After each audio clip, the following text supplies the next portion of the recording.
Surnaturel, c'est pour moi le qualificatif qui convient le mieux pour retracer l'histoire de ces femmes médiums.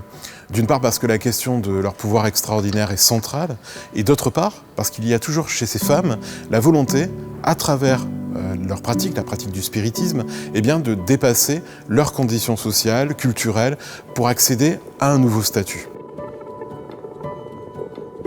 Au début du XXe siècle, il y a un véritable engouement pour les phénomènes que disent produire ces femmes médiums.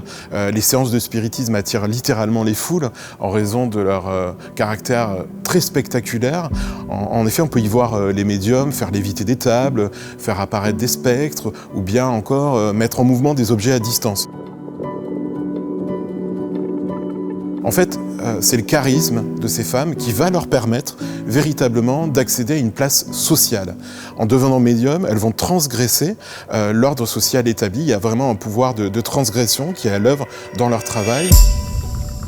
Et avec le temps, les femmes médiums vont évoluer et donner forme à d'autres types de manifestations, plus étranges encore. Lorsque l'idée m'est venue d'écrire ce livre, j'ai tout de suite pensé à l'importance et à l'impact que pouvaient avoir les images sur cette thématique. Et donc au terme de plusieurs années de recherche, je pense avoir réussi à rassembler plus d'une centaine de photographies méconnues pour la plupart, qu'il s'agisse de portraits classiques de ces femmes médiums ou d'images prises sur le vif, des images d'expérience. Honnêtement, je ne pensais pas trouver autant de documents. C'est à la fois fascinant et passionnant.